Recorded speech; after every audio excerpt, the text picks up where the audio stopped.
Hi everyone, it's Stu here from 3B, and today I'm going to talk very briefly about what game mode actually does on your TV. Now, some of us with smart TVs, and the majority of smart TVs, certainly the ones over the last sort of 4 or 5 years onwards, have had a option where you click game mode and apparently it speeds up the latency or reduces the latency on your TV. And latency on TVs has improved incredible amounts over the last few years, to the point where I remember the first HD LCD TV I had horrendous latency, to the point now I don't even notice any latency.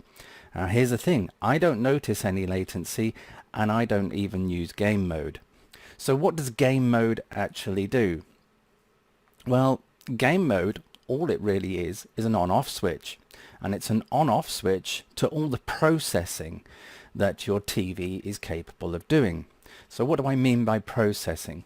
Well, when you have your TV and you sort of set it up the first time, there's a lot of bells and whistles that your TV has that's pretty much turned on.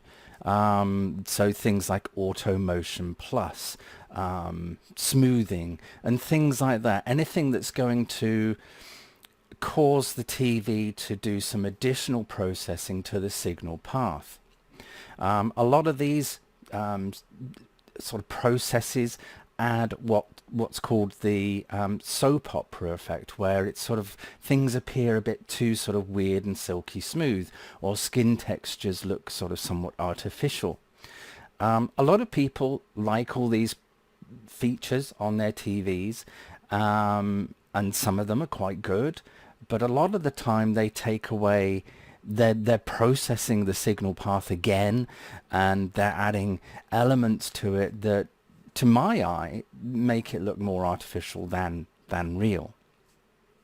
So when should you use game mode? Well, if you use a lot of processing, if you have a lot of these bells and whistles on your TV and you have them turned on and you're using them, then yes, use game mode. However, if you actually calibrate your TV, either using some of my settings or someone else's, and you notice that a lot of these processing features are turned off, then pretty much if you use game mode, all it's likely to do is it's likely to take the there's I can't think of the actual term. It's like the color signals from the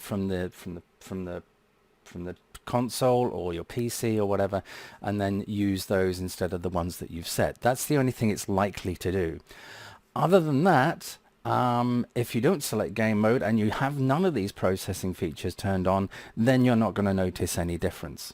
I don't use game mode because the calibrations that I've used over the years, I have all the processing, all those awful bits of processing turned off. There may be there's maybe one that adds a bit of anti-flicker. Sometimes I turn on just a don't even turn it. I turn it on, but then I turn it down to 0 and it just stops a bit of judder sometimes.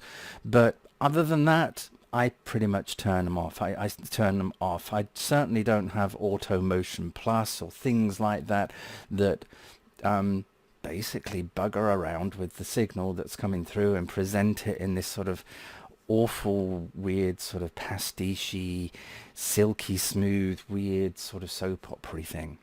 So that's the golden rule. If you use lots of processing on your settings, then use game mode.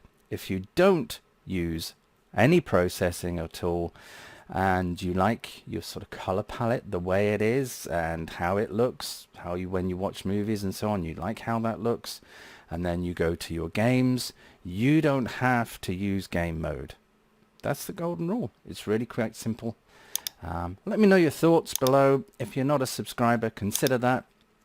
It'd be great if you gave me a thumbs up. And as always, don't forget to click the bloody bell. There it is, round there somewhere.